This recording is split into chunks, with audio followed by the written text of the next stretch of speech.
উহিব্বুকা ফিল্লাহ Mizanur Rahman Azhari. We love you Mizanur Rahman Azhari. Taralia Shanti Sangha থেকে আজহারি হুজুরকে আন্তরিক শুভেচ্ছা। আমরা আল্লাহর জন্য আপনাকে ভালোবাসি মিজানুর রহমান আজহারি। অনেক শ্রোতারা, অনেক দিনী ভাইরা প্লে কার্ড নিয়ে দাঁড়িয়েছে, সবারগুলো দেখাও যাচ্ছে না। সবার জন্য দোয়া আর ভালোবাসা। আমরা ভালোবাসা দিয়ে বিশ্ব জয় করব, ঠিক কিনা? হেরে যাবে ওদের হিংসার ষড়যন্ত্র, জিতে যাবে আমাদের ভালোবাসা। আমাদের ভালোবাসাকে হারায় দেওয়ার মতো শক্তি পৃথিবীর কারণে চিল্লায় বলো, ঠিক কিনা?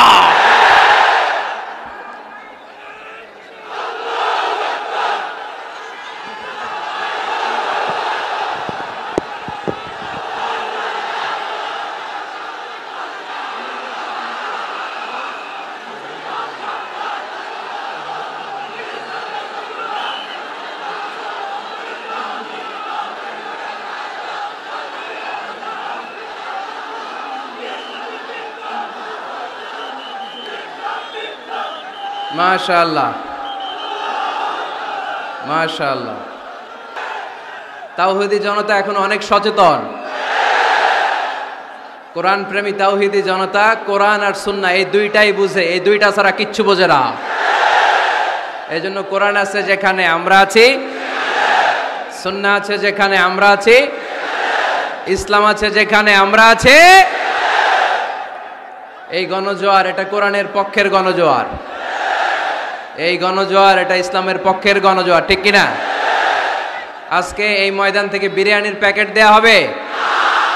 দুনিয়াবি কোনো স্বার্থ পাওয়া যাবে? একজনকে খুশি করতে এসেছি, চিল্লায় বলতে হবে তিনি কে।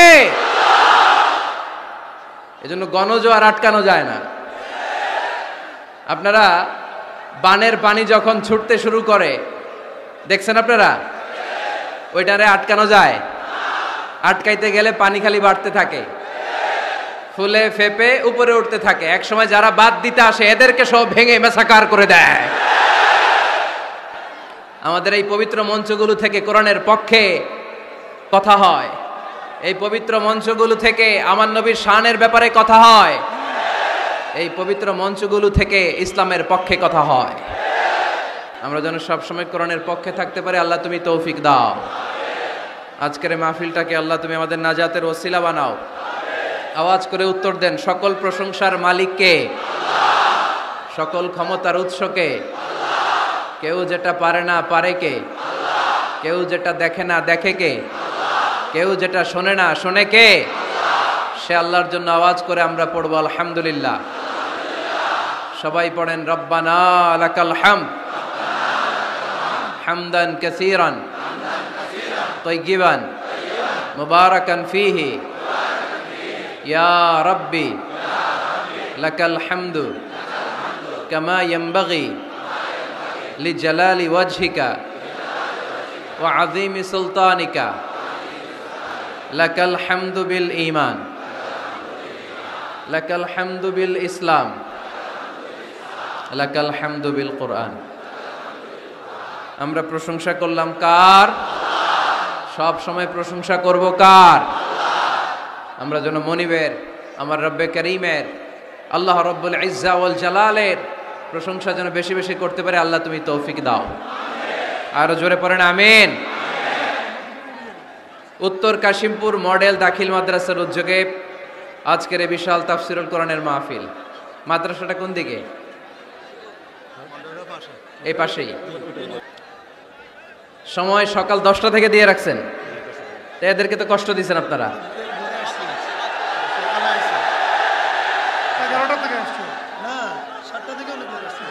আরে কয়টায় আসছেন? কয়টায়? সকাল 7টায়, কেউ 8টায়। এরা একেবারে 7টার দিকে আসছে। ময়মনসিংহ থেকে ভাড়া করে আনছেন না এদেরকে? হ্যাঁ, ভাড়া করে আনা হয়েছে নাকি? একজনকে খুশি করার জন্য আমরা আসি, চিল্লায় বলতে হবে তিনি কে? আল্লাহ। আমার যে ভাইগুলো এই কষ্ট করে সকাল থেকে বসে আছে, আমরা এই ভাইদের জন্য দোয়া করি, আল্লাহ তাআলা আজকের এই মহামিলন মেলাকে কবুল করুক, এই প্রোগ্রামকে আমাদের নাজাতের ওসিলা বানাক। এখানে যেমনি একসাথে বসলাম, জান্নাতেও যেন একসাথে থাকতে পারে আল্লাহ তৌফিক দান করেন। আজকের এই প্রোগ্রামের সভাপতিত্ব করছেন আলহাজ হযরত মাওলানা মশিউর রহমান খন্দকার সাহেব, প্রতিষ্ঠাতা পরিচালক কত্র মাদ্রাসা ও প্রিন্সিপাল পাঠাননগর আমিনিয়া ফাজিল ডিগ্রি মাদ্রাসা ছাগলনাইয়া। আসছে হুজুর? আচ্ছা আচ্ছা, আসেন। মাশাআল্লাহ, ফেনীর নেতারা কোরআনের পক্ষে, ঠিক কিনা? 64 জেলার সব নেতাগুলো কোরআনের পক্ষে থাক, আমরা চাই কি চাই না? বাংলার 56,000 বর্গমাইলের প্রতিটা ইঞ্চি মাটি কোরআনের ঘাঁটি হোক, আমরা চাই কি চাই না? আমরা এই বাংলাদেশে কোরআনের ঘাঁটি গড়তে চাই, আমরা ইসলামকে বিজয়ী শক্তি হিসেবে দেখতে চাই, ঠিক কিনা? এরপরে আমার নানা ভাই আছেন পাশে, ডক্টর শামসুদ্দিন আমার নানা ভাই, তারপর ডক্টর মোজাম্মেল হক আজহারি আছেন, তারপরে এই যে এয়ারপোর্টে গেলে ভাই ভিআইপি লাউঞ্জে খুব সময় দেন, এরকম অনেকে আছেন। সব ওলামা হজরতের নাম যদি আমি বলতে পারতাম ভাল লাগতো। আইম্মাতুল মাসাজিদ, মসজিদের ইমাম সাহেবেরা, মুয়াজ্জিন সাহেবেরা, খতিব সাহেবেরা, কওমি মাদ্রাসার মুহতামিম সাহেবরা, আলিয়া মাদ্রাসার প্রিন্সিপাল হুজুরেরা, স্কুল কলেজ ইউনিভার্সিটির শিক্ষকেরা, পর্দার আড়ালে মায়েরা বোনেরা, আপামর তৌহিদি জনতা, আর আমার কলিজার টুকরা যুবক ভাইয়েরা, সব যুবক, বেশিরভাগ যুবক, মাশাআল্লাহ মাশাআল্লাহ মাশাআল্লাহ। আমাদের হাতে সময় খুব কম, সামনে এশার আজান, এই আজানের আগ পর্যন্ত আমরা কিছু কথা শুনবো ইনশাল্লাহ। পড়েন, আওয়াজ করা যাবে না, এখন আমি আওয়াজ শুনতে পাচ্ছি, আওয়াজ করা যাবে না। দেখেছি, সবাইকে দেখেছি, মাশাআল্লাহ। হ্যাঁ দেখলাম, হ্যাঁ শুরুতেই হাত নাড়িয়ে শুভেচ্ছা জানিয়েছি, বারবার করা যাবে না, দেখলাম সবাইকে। থামতে হবে এবার। মাশাআল্লাহ, ফেনীর ছেলেরা অনেক ভদ্র, এত বড় গ্যাদারিং কিন্তু অল্পতেই থেমে গেছে। অন্যান্য জায়গায় অনেক চিৎকার চেঁচামেচি করতে হয়, আলহামদুলিল্লাহ একটা আওয়াজ হবে না।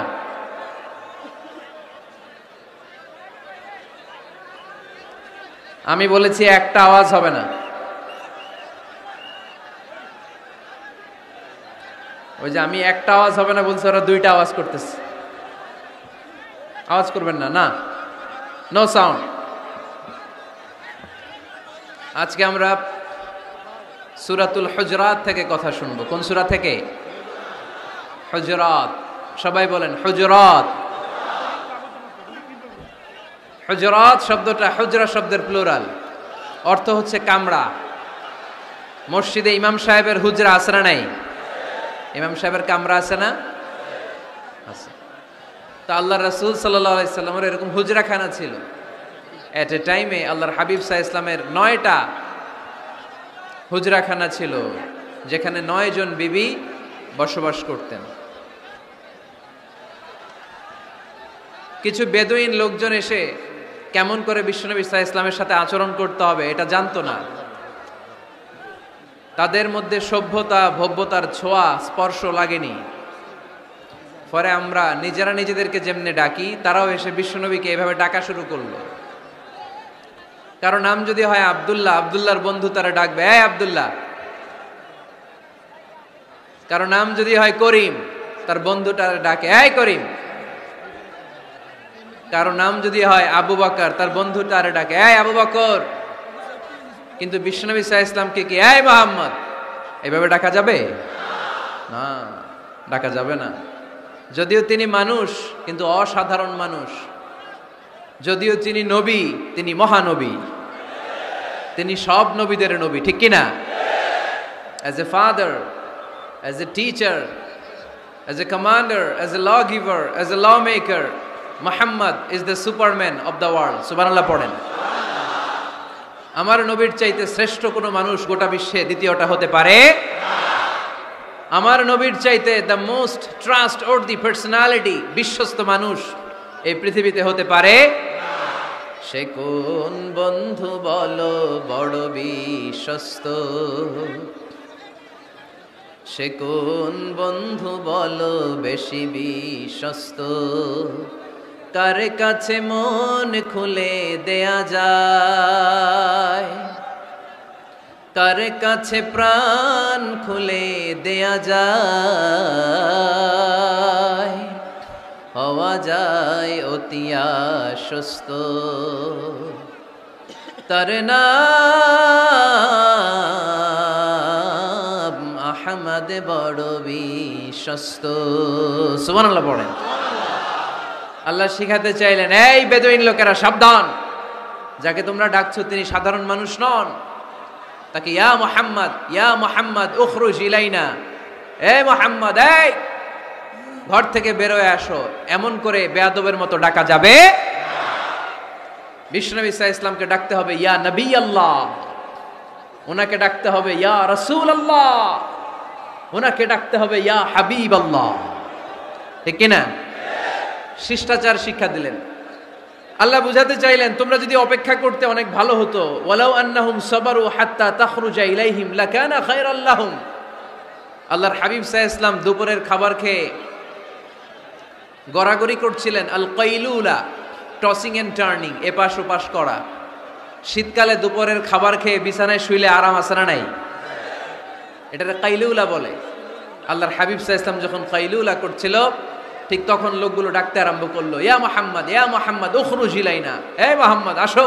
আল্লাহ বললেন, খবরদার, আমার নবীকে এইভাবে ডাকা যাবে না, বরঞ্চ আমার নবীকে তোমরা ডাকবে ইয়া নবী আল্লাহ, ইয়া রাসূল আল্লাহ, ইয়া হাবিব আল্লাহ বলে। সুবহানাল্লাহ পড়েন। আল্লাহর হাবিব সাল্লাল্লাহু আলাইহি ওয়াসাল্লাম যতক্ষণ না বের হয়ে আসে তোমাদের অপেক্ষা করা উচিত, সবর করা উচিত। আমরা অনেক সময় সবর করি না। ব্যাপার কি? আওয়াজ আবার বাড়তেছে কেন? এদিকে মাইকম্যান কই? মাইকম্যান এদিকে আসো তো, মাইকম্যান এদিকে আসো, আমার কাছে আসো। ভাই আওয়াজ করবেন না, এই আওয়াজ থামাতে থামাতেই এশার আজান হয়ে যাবে, আমি চলে যাব, আলোচনা শেষ, আমি চলে যাব। উপরে উঠাও একটু, উপরে, এদিকে এদিকে। আমি একটা কথা শুরু করলে এখানে চিৎকার চেঁচামেচি, আমি থামাবো, আবার শুরু করলে এটা হয় না। অল্প কয়েক মিনিট, লম্বা চোরা বক্তব্যের সুযোগও নাই। এশার আজান হবে একটু পরে, একটু উপরে উঠাও। আমি চাই পিন পতন নীরবতা। আরেকটু, আরেকটু, ব্যাস। আবার তো নিচে নেমে যাও।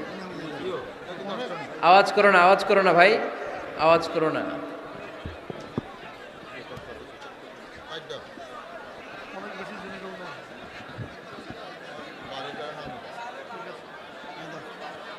থামতে হবে, থামতে হবে। একজনও কথা বলবে না, একজনও না, নট এ সিঙ্গেল পারসন। হ্যাঁ ঠিক আছে, আবার কথা বলে, এটা ঠিক হয়ে গেছে। হ্যাঁ ঠিক আছে। তাহলে আমরা আমাদেরকে যেইভাবে ডাকি, আল্লাহর হাবিব সাল্লাল্লাহু আলাইহি ওয়াসাল্লামকে ওইভাবে ডাকা যায় না। আল্লাহ বললেন, খবরদার, তোমাদের উচিত ছিল অপেক্ষা করা, যতক্ষণ না আল্লাহর হাবিব সাল্লাল্লাহু আলাইহি ওয়াসাল্লাম বিশ্রাম শেষ করে বাইরে বেরিয়ে আসে। তাই কারো বাসায় গেলে অপেক্ষা করবেন যতক্ষণ না উনি আসে, আর যাওয়ার আগে অ্যাপয়েন্টমেন্ট নিয়ে যাবেন। আজকের প্রথম মেসেজ, কারোর সাথে দেখা করার আগে কি নিয়ে যাবেন? ফ্যানের ছেলেরা কথা বলে না, অ্যাপয়েন্টমেন্ট নিয়ে যেতে হবে। অনেকে খালি অস্থিরতা করে, চেয়ারম্যান সাহেবের বাড়িতে গেছে, সিগনেচার লাগবে, যেই অস্থির, আরে বেরোয় না কেন, চেয়ারম্যান সাহেব আসে না কেন, এতক্ষণ ধরে বসে আছে। এরকম বিরক্ত, খালি কমপ্লেইন করে, অভিযোগ করে, এরকম কিছু লোক আছে না নাই? খেয়াল রাখবেন, যারা ব্যর্থ, জীবনে ব্যর্থ, তারা সব সময় শুধু কমপ্লেইন করে, অভিযোগ, মানুষের কাছে অভিযোগ, আল্লাহর কাছে অভিযোগ, আমার এইটা নাই, ওইটা নাই, আল্লাহ আমার এইটা দাও নাই, ওইটা দাও নাই। আর সফল ব্যক্তিরা কখনো অভিযোগ করে না, খালি শুকরিয়া করে। ঠিক কিনা? Now the decision is yours, you want be successful or unsuccessful. আপনি সফল হতে চান না ব্যর্থ হতে চান? তাহলে সফল হলে সবসময় পড়তে হবে আলহামদুলিল্লাহ। কি পড়বেন? হুজুরের সাথে দেখা করতে গেছে, যে এই হুজুর আসে না কেন, কতক্ষণ ধরে বসে আছে। আরে হুজুরও মানুষ, হুজুরও অসুস্থ হয়, হুজুরেরও ফ্যামিলি আছে, হুজুরের ঘুমানো লাগে, হুজুর রোবট না। আমাদের যখন অ্যাপয়েন্টমেন্ট নেয় মেপে দেয়, হুজুর এই তো সহজ, আপনি এটা করে আসবেন, এরপরে হেলিকপ্টার রেডি, এরপরে ওইটাতে যাবেন, ওইখান থেকে হেলিকপ্টার রেডি। আমি রোবট। হুজুর কি রোবট? হুজুর তো মানুষ না। এগুলো করবেন না। ধৈর্য ধরতে শিখুন, একটু স্থির হন। স্টপ, অনেক হয়েছে, আর না। অস্থির জীবন আমরা চাই না। এই কোরআন আমাদেরকে অস্থির সময়ে স্বস্তির বাণী শোনায়, ঠিক কিনা? কিসের বাণী শোনায়? স্বস্তির বাণী। কোন সময়ে? অস্থির সময়ে স্বস্তির বাণী শোনায় কোরআন, ঠিক কিনা?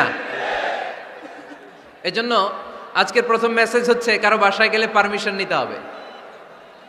দরজার সামনে যেয়ে আগে সালাম দিবেন 3 বার। কয়বার? অনুমতি চাইবেন, অনুমতি দিলে ঢুকবেন, অনুমতি না দিলে বের হয়ে চলে আসবেন। পারা যাবে? এজন্য রব্বুল আলামিন বলেন, ইয়া আইয়ুহাল্লাযীনা আমানু লা তাদখুলু বুয়ুতান গায়রা বুয়ুতিকুম হাত্তা তাস্তানিসু ওয়া তুসাল্লিমু আলা আহলিহা যালিকুম খায়রুল লাকুম লাআল্লাকুম তাযাক্কারুন। সুবহানাল্লাহ পড়েন। আল্লাহ ডেকে বললেন, ও ঈমানদারেরা শোনো শোনো, তোমরা যখন অন্য কারো বাড়িতে যাবে, খবরদার অনুমতি না নিয়ে, সালাম না দিয়ে ঘরে ঢুকে যেও না। দরজার সামনে দাঁড়িয়ে থাকো।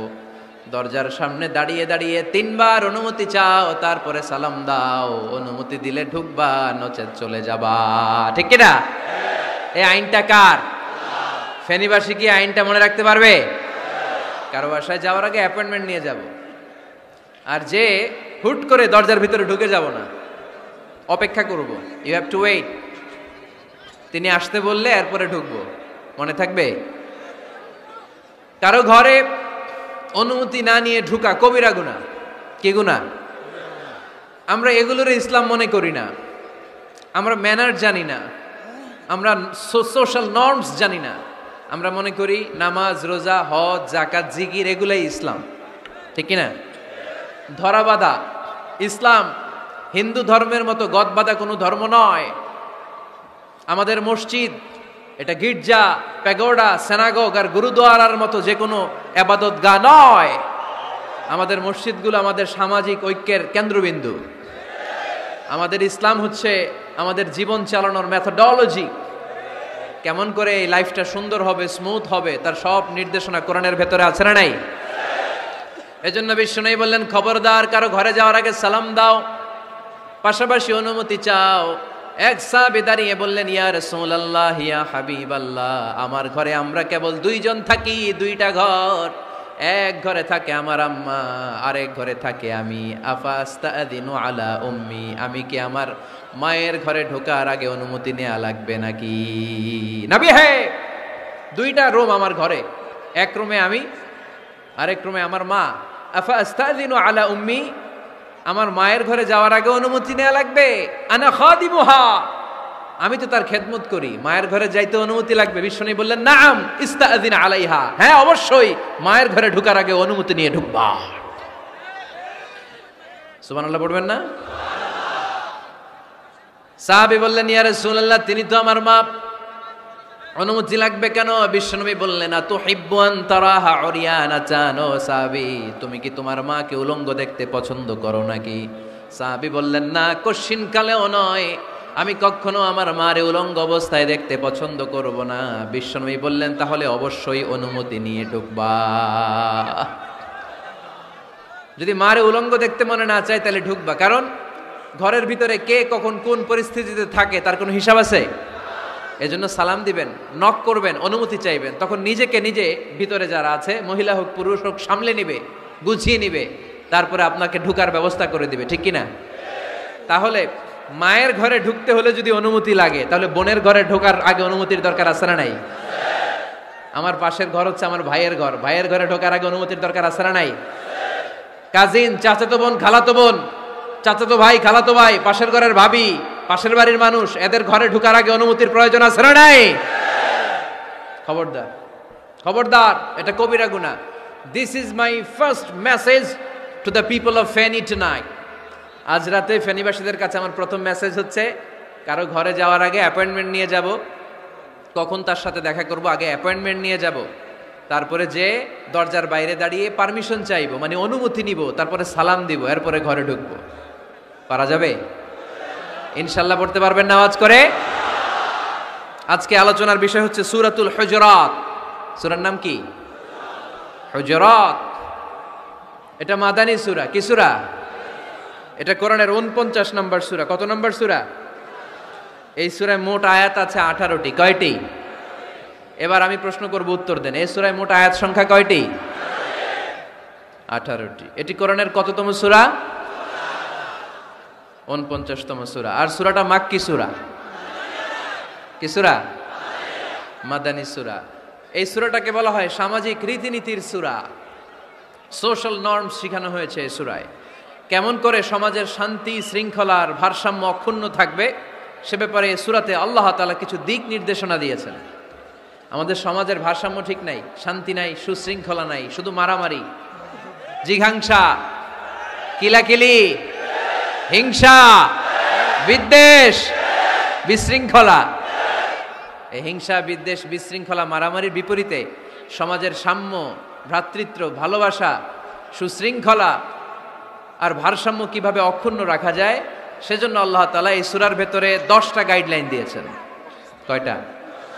সবাই বলতে হবে, কয়টা?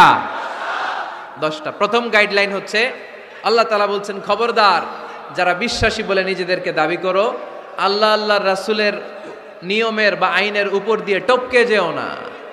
আল্লাহ আল্লাহর রাসূল যেটা বলেছে এটাই ফাইনাল, ঠিক কি না?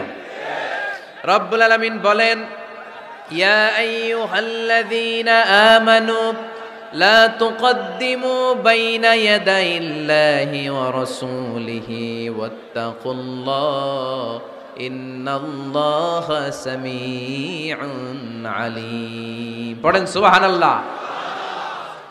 আল্লাহ বললেন, যারা বিশ্বাসী বলে দাবি করো, খবরদার আল্লাহর দেয়া বিধান আর আমার নবীর দেয়া বিধান, এই বিধানগুলাই ফাইনাল। এই ফাইনাল কথার পরে মুমিনের কোনো কথা থাকতে পারে? আল্লাহ যেটা বলেছে, আল্লাহ রাসূল যেটা বলেছে সেটাই ফাইনাল। আওয়াজ করে বলতে হবে, সেটা কি? এটা ফাইনাল। এরপর আর নতুন কোনো কথা নাই। যখনই বলা হবে আল্লাহ বলেছে, রাসূল বলেছে, আমরা বলবো আমান্না, সামি'না ওয়া আতা'না, আমরা শুনলাম, মানলাম, বিশ্বাস করলাম। আমাদের পক্ষ থেকে আর দ্বিতীয় কোনো কথা নাই, ঠিক কি না? এজন্য আল্লাহ বললেন, খবরদার আমি আর আমার রাসূল যেটা দিয়েছি সেটাই ফাইনাল। অতিরিক্ত বুঝতে যেও না, ওভার স্মার্ট সাজতে চেও না। আমি আল্লাহর দেয়া নবীর দেয়া বিধানের সামনে অ্যাডভান্স হতে যেও না, কারণ আমি আল্লাহ আর আমার রাসূল যেই নিয়ম দিয়েছি সেটাই ফাইনাল, সেটাতেই বরকত। কোন মুমিন বান্দাবান্দীদের কাছে যখন আল্লাহ আর আল্লাহর রাসূলের কথা বলা হয় তাদের কাছে এটাই ফাইনাল, ঠিক কি না? ওমা কানা লিমুমিনিন ওয়ালা মুমিনাতিন ইযা কাদাল্লাহু ওয়া রাসূলুহু আমরান আইয়াকুনা লাহুমুল খিয়ারাতু মিন আমরিহিম। মুমিন নরনারীর কাছে যখন বলা হবে এটা আল্লাহর কথা, আল্লাহর রাসূলের কথা, এটাই ফাইনাল। এরপরে মুমিনের আর নতুন কোনো চয়েস থাকতে পারে না। আল্লাহ বলেছে 5 ওয়াক্ত সালাত জামাতের সাথে আদায় করো, এটাই ফাইনাল, ঠিক কি না? আল্লাহ বলেছেন চুরি করলে চোরের হাত কেটে দাও। বিশ্বনবী জীবদ্দশায় চোরের হাত কেটে দেখিয়ে দিয়েছেন, চুরি করলে হাত কেটে দাও, এটাই ফাইনাল, ঠিক কি না? আল্লাহ নিয়ম জারি করেছেন, ও নারীরা পর্দা করে ঘর থেকে বের হও, এর উপরে কোনো কথা নাই, জোরে বলেন ঠিক কি না? আল্লাহ আইন করে দিয়েছেন রমাদানের 29 দিন কিংবা 30 দিন রোজা রাখবা, এটাই ফাইনাল, এরপরে কোনো কথা নাই, জোরে বলেন ঠিক কি না? যারা সম্পদশালী হয়েছো বছরান্তে 2.5% যাকাত দিবা, বিধানটা কার? এটাই ফাইনাল, এরপরে কোনো কথা আছে? তার মানে আল্লাহ আল্লাহ রাসূল যেটা দিয়েছে এটাই ফাইনাল, এটাই সর্বোৎকৃষ্ট, এর চেয়ে উৎকৃষ্ট আর ভালো হতে পারে না, এটাই শ্রেষ্ঠ। এক সাহাবী বলল, আসুমুদ্দাহার, আমি সারা বছর রোজা রাখবো, রোজা ভাঙবো না। আরেক সাহাবী বলল, আ'তাজিলুন নিসা, আমি আমার বউয়ের কাছে যাব না, আজীবন বৈরাগ্য জীবন যাপন করব। আরেক সাহাবী বলল, উসল্লিল লাইলা কুল্লাহ, সারা রাত তাহাজ্জুদ পড়ব, ঘুমাবো না। এই কথা শুনে বিশ্বনবী রেগে গেলেন। বিশ্বনবী বললেন, কে কে বলেছে এই কথা যে সারা বছর রোজা রাখবে, সারা রাত তাহাজ্জুদ পড়বে, স্ত্রীর কাছে যাবে না? ইন্নী আখশাকুম লিল্লাহি ওয়া আতকাকুম লাহু, নিশ্চয় আমি তোমাদের চাইতে আল্লাহকে বেশি ভয় করি, আমি বিশ্বনবী সবচেয়ে বড় মুত্তাকি, আমি বিশ্বনবী সবচেয়ে বড় বুজুর্গ, আমি বিশ্বনবী সবচেয়ে বড় আল্লাহওয়ালা। তো আমি এত বড় আল্লাহওয়ালা হয়ে আমি 11 জন স্ত্রী রেখেছি, আমি এত বড় আল্লাহওয়ালা হয়ে রাতে তাহাজ্জুদও পড়ি, আবার কিছু অংশ ঘুমাই, আমি এত বড় আল্লাহওয়ালা হয়ে বছরে কিছু সময় রোজা রাখি, মাঝে মাঝে রাখি না। তা আমি ব্যালেন্স করে জীবন ধারণের পরে আমার আল্লাহওয়ালাগিরিতে কোনো সমস্যা হয় নাই, আমার নবী হতে সমস্যা হয় নাই। তোমাদের সমস্যা হলো কেন? তোমরা কোত্থেকে এটা শিখেছো? আমি বিশ্বনবী যেটা শিখিয়েছি এটাই ফাইনাল, এর চেয়ে শ্রেষ্ঠ কোনো কাজ আর হতে পারে না। চিল্লায় বলেন ঠিক কিনা? ফজরের ফরজ নামাজ কয় রাকাত? আওয়াজ করে বলেন। বিধানটা কার? আপনি যদি বলেন আমি একটু বাড়ায় পড়বো, 3 রাকাত পড়বো, সব বেশি হবে না? কারণ আপনি অ্যাডভান্স হয়েছেন। লা তুকদ্দিমু বাইনা ইয়াদাইল্লাহি ওয়া রাসূলিহি, খবরদার আল্লাহ আল্লাহ রাসূলের উপর অ্যাডভান্স হয়ো না।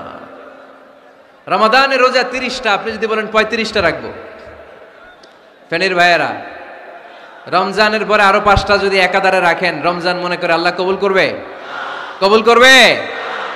তার মানে আল্লাহ আল্লাহ রাসূল যেটা বলেছে এটাই ফাইনাল, এর চেয়ে বেশি কিছু আর ইবাদত করা যাবে, এর চেয়ে শ্রেষ্ঠ ইবাদত হতে পারে না। বিষ্ণু ইসা ইসলাম বললেন সারা রাত তাহাজ্জুদ পড়লে এটা শ্রেষ্ঠ ইবাদত নয়, বরং রাতের কিছু অংশ ঘুমাবা, কিছু অংশ তাহাজ্জুদ পড়বা। আইয়ামুল বীজের রোজা রাখবা, সোম আর বৃহস্পতিবার রোজা রাখবা, আরাফার রোজা রাখবা, আশুরার রোজা রাখবা, শাওয়ালের 6 রোজা রাখবা। এর চেয়েও বেশি রাখতে চাইলে একদিন রোজা রাখবা, আরেকদিন রাখবা না, একদিন রাখবা, আরেকদিন রাখবা না। এর চেয়ে ভালো রোজার হতে পারে? হতে পারে না। আল্লাহর হাবিব সাল্লাল্লাহু আলাইহি ওয়াসাল্লাম বললেন সেই শ্রেষ্ঠ যে স্ত্রীদের সাথেও মেলামেশা করে আবার ইবাদতও করে। ইসলামের মধ্যে ভারসাম্য আছে না নাই? তাহলে বোঝা গেল আল্লাহর হাবিব সাল্লাল্লাহু আলাইহি ওয়াসাল্লাম আল্লাহর সবচেয়ে কাছের, তিনি সবচেয়ে বড় মুত্তাকি। ফেনীবাসী আওয়াজ করে বলেন তো, আমার নবীর চাইতে বড় মুত্তাকি হওয়া যাবে? আমার নবীর চাইতে বড় আল্লাহওয়ালা হওয়া যাবে? নামাজ কেমন করে পড়তে হয় এটা নবী শিখায় গিয়েছেন, এর চেয়ে বেশি কিছু করা যাবে? জিকির কেমন করে করতে হয় এটা বিশ্বনবী শিখিয়ে গিয়েছেন কি জান নাই? বিশ্বনবীর শিখানো পন্থার বাইরে নতুন পন্থায় জিকির করা যাবে? তাহলে আল্লাহ এবং আল্লাহ রাসূল যা শিখিয়েছে এটাই ফাইনাল। আল্লাহ আল্লাহ রাসূলের কথার উপরে আমরা দ্বিতীয় কোনো কথা বলতে চাই না। এটা হচ্ছে 1 নাম্বার গাইডলাইন। সমাজে যদি শান্তি আনতে চান এই গাইডলাইন মানতে হবে। বিশ্বাসীদের জন্য 2 নাম্বার গাইডলাইন হচ্ছে লা তারফাউ আসওয়াতাকুম ফাওকা সাউতিন নবী। খবরদার ওহে বিশ্বাসীরা, নবীর কণ্ঠের চাইতে যেন তোমাদের কণ্ঠ উঁচু হয়ে না যায়। আপনারা কথা শুনতেছেন? মনোযোগ আছে না গেছে? বনু তামিম গোত্রের নেতা কে হবে? আল্লাহর হাবিব সাল্লাল্লাহু আলাইহি ওয়াসাল্লাম পরামর্শ করছিলেন। সাইয়েদনা আবু বকর বললেন আমার মতামত হচ্ছে এই লোকটা নেতা হলে ভালো হয়, যোগ্য লোক। ওমরে ফারুক বললেন না, উনি না। আবু বকর যেটা বলেছে ওইটা না, আমার মনে হয় এই লোকটা নেতা হলে ভালো হয়। আবু বকর বললেন না ওমর তুমি বুঝো না, আমি যারে বলছি সে ভালো। ওমরে ফারুক বলে না আবু বকর, আমি যাকে বলেছি সে ভালো। এরকম মতামত দিতে দিতে তর্ক করতে করতে বিশ্বনবীর গলার চাইতে সাহাবীদের গলার আওয়াজ বড় হয়ে গিয়েছে। আল্লাহ এটা আরশের উপর থেকে বরদাস্ত করে নাই। আল্লাহ বলেছেন খবরদার, লা তারফাউ আসওয়াতাকুম ফাওকা সাউতিন নবী, নবীর কণ্ঠের চাইতে তোমাদের কণ্ঠ যেন উঁচু হয়ে না যায়। আমার নবীকে আমি তোমাদের বন্ধু বানিয়েছি, তোমাদের কাছে রেখেছি, তার মানে এই নয় যা মন চায় তাই নবীর সাথে আচরণ করবা, ঠিক কি না? কখনো যেন নবীর কণ্ঠের চাইতে কণ্ঠ উঁচু হয়ে না যায়। যদি নবীর গলার আওয়াজের চাইতে তোমাদের গলার আওয়াজ উঁচু হয়ে যায়, তোমাদের জীবনের সব নেক আমলগুলোকে আমি বাতিল করে দেব। আল্লাহ ধমক দিয়ে বললেন খবরদার, ইয়া আইয়ুহাল্লাযীনা আমানু লা তারফাউ আসওয়াতাকুম ফাওকা সাউতিন নবী ওয়া লা তাজহারু লাহু বিল কওলি কাজহরি বা'দিকুম লিবা'দিন আন তাহবাতা আ'মালুকুম ওয়া আনতুম লা তাশউরুন। পড়েন সুবহানাল্লাহ। আল্লাহ বললেন খবরদার, আমার নবীর কণ্ঠের চাইতে যেন তোমাদের কণ্ঠ উঁচু হয়ে না যায়। আমার হাবিবের কণ্ঠের চাইতে তোমাদের কণ্ঠ যদি উঁচু হয়ে যায় বেয়াদবি হয়ে যাবে, ফলে তোমাদের সব নেক আমল বাতিল করে দিবে কে? এই আয়াত নাজিল হওয়ার পরে সাহাবারা কেউ বিশ্বনবীর সামনে এসে বড় গলায় কথা বলে না, আস্তে আস্তে বলে। কেমনে বলে? ওমরে ফারুক এই আয়াত শুনে এত ভয় পেলেন, তিনি বিশ্বনবীর কাছে কোনো কথা নিয়ে আসলে ফিস ফিস করে বলতেন। বিশ্বনবী শুনতে পেতেন না, বলতেন, এই ওমর কি বলছো, বুঝি নাই, জোরে বলো। ওমরে ফারুক সাউন্ড বাড়িয়ে জোরে বলতেন। বিশ্বনবী বলতেন, এই কি বলেছো, এদিকে আসো, জোরে বলো। আমি শুনতে পাচ্ছি না, ওমর আরো জোরে বলো। ওমরে ফারুক আবার একটু সাউন্ড বাড়িয়ে আবার বলতে আরম্ভ করতেন। বিশ্বনবী বলতেন, আমি শুনতে পাচ্ছি না, জোরে বলো। সুবহানাল্লাহ পড়েন। ভয়ে আন তাহবাতা আমালুকুম ওয়া আনতুম লা তাশউরুন, খবরদার, নবীর কণ্ঠের চাইতে যদি কণ্ঠ উঁচু হয়ে যায় সব নেক আমল বাতিল করে দিবে কে?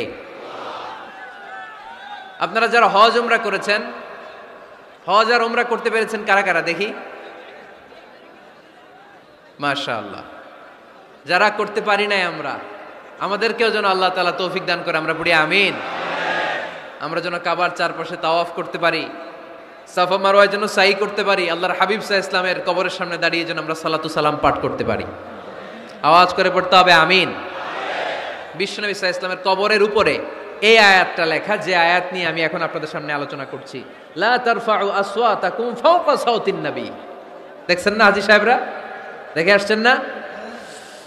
আপনি যখন মসজিদে নববীতে নামাজ পড়বেন, আল্লাহর হাবিব সাল্লাল্লাহু আলাইহি ওয়াসাল্লামের কবর জিয়ারতের জন্য যখন রওনা হবেন, সর্বপ্রথম বাম দিকে পড়বে রাউদাতুম মিন রিয়াদিল জান্নাহ। এই জায়গাটা হলো দুনিয়ার বুকে জান্নাতের বাগান সমূহ থেকে একটা বাগান।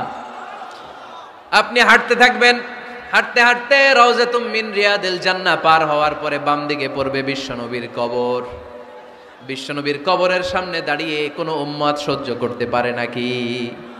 ধৈর্য ধারণ করতে পারে নাকি? আজীবন যেই নবীর কথা শুনলাম, আজীবন যেই নবীর হাদিস চর্চা করলাম, আজীবন যেই নবীর ভালোবাসা হৃদয়ের মধ্যে ধারণ করলাম, ওই নবী নাকি এই জায়গায় শোয়া, ওই নবী নাকি এখানে শুয়ে আছে, এটা কল্পনা করলে কোনো উম্মত ধৈর্য ধারণ করতে পারে? কলিজাটা ছিঁড়ে খান খান হয়ে যায়, চিৎকার দিয়ে নবীরে ডাক দিতে মনে চায়। কিন্তু আল্লাহ বলেছেন, খবরদার, কবরের উপরে এই আয়াতটা লেখা, লা তারফাউ আসওয়াতাকুম ফাওকা সাওতিন নবী, খবরদার, এটা নবীর দরবার, এখানে বড় গলায় চিৎকার চেঁচামেচি করে কোনো আওয়াজ করা যায় না। চিল্লায় বলেন ঠিক কি না? এজন্য আল্লাহ বললেন, লা তারফাউ আসওয়াতাকুম ফাওকা সাওতিন নবী, খবরদার, নবীর কণ্ঠের চাইতে যেন কণ্ঠ উঁচু হয়ে না যায়। এই আয়াতের হুকুম আল্লাহর হাবিব সাল্লাল্লাহু আলাইহি ওয়াসাল্লামের জীবদ্দশা অবস্থায় যেমন ছিল, ঠিক এখনো এটারে বলবৎ রেখেছে কে? তাই ওইখানে আল্লাহর হাবিব সাল্লাল্লাহু আলাইহি ওয়াসাল্লামের কবরের সামনে বুক ফেটে কান্না আসে, আমার নবী, আমার পেয়ারা নবী এখানে, পেয়ারা রাসূল শুয়ে আছে, এটা জেনেও আমি চিৎকার দিতে পারি না, আমি হই হুল্লোড় করতে পারি না, আমি লাফাতে পারি না, আমি শুধু চোখের পানি ছেড়ে আমার নবীরে সালাম পাঠাতে পারি। ঠিক কিনা? এই আয়াতের হুকুম শুধু নবীর ক্ষেত্রেই প্রযোজ্য নয়, আব্বা আম্মার ক্ষেত্রেও প্রযোজ্য। আব্বা আম্মার সামনে দাঁড়িয়ে বড় গলায় কথা বলা যাবে? উস্তাদ আল আসাতেজা যারা আমাদেরকে শিখিয়েছেন, তাদের সামনে বড় গলায় কথা বলা যাবে না। আধ্যাত্মিক গুরু, ইসলামী আন্দোলনের নেতা, ধর্মীয় নেতা, ওনাদের সামনেও চোখ রাঙিয়ে কথা বলা যাবে না। চিল্লায় বলেন ঠিক কিনা? লা তারফাউ আসওয়াতাকুম ফাওকা সাওতিন নবী। আদব নাই সমাজে, আদব নাই, এজন্য এত মহা সমস্যা। তাহলে প্রথম মেসেজ হচ্ছে, আল্লাহ আল্লাহর হাবিব যা বলেছেন ওইটাই ফাইনাল, ওইটার উপরে কোনো কথা আছে? দ্বিতীয় মেসেজ হচ্ছে, নবীর দরবারে দাঁড়িয়ে বড় গলায় কথা বলা যাবে। 3 নম্বরে আল্লাহ বললেন, ইয়া আইয়ুহাল্লাযীনা আমানু ইন জাআকুম ফাসিকুম বিনাবাইন ফাতাবায়ানু। ও বিশ্বাসীরা, ও ঈমানদার বান্দারা, তোমাদের সামনে যদি কোনো পাপাচারী, কোনো ফাসেক যদি কোনো খবর নিয়ে আসে, খবরটা বিশ্বাস করার আগে যাচাই করে নিও। ফাতাবায়ানু ইয়ানি ফাতাসাব্বাতু আন সিহহাতিল খবর, খবরটা সহি কিনা যাচাই করার দরকার আছে না নাই? ইযা জাআকুম ইন জাআকুম ফাসিকুম বিনাবাইন ফাতাবায়ানু। ফেনীবাসী মনোযোগ দিয়ে শুনেন, কেউ যদি কোনো তথ্য নিয়ে আসে, খবর নিয়ে আসে, শুনেই হুট করে বিশ্বাস করা যাবে না। ফেসবুকে প্রায় বিভিন্ন ফেক নিউজ আছে না নাই? রুমর, গুজব আছে না নাই? আমি তখন মালয়েশিয়া, হঠাৎ করে দেখলাম নিউজের মধ্যে অনেকে স্ট্যাটাস দিতে শুরু করেছে যে পেঁয়াজের মতো লবণেরও দাম বেড়ে গেছে। এটা কি সত্য নিউজ না গুজব? জোরে বলেন। গুজব। আসলে কি লবণের দাম বাড়ছিল? বাড়ে নাই, কিন্তু না জেনেই অনেকে শেয়ার দিছে।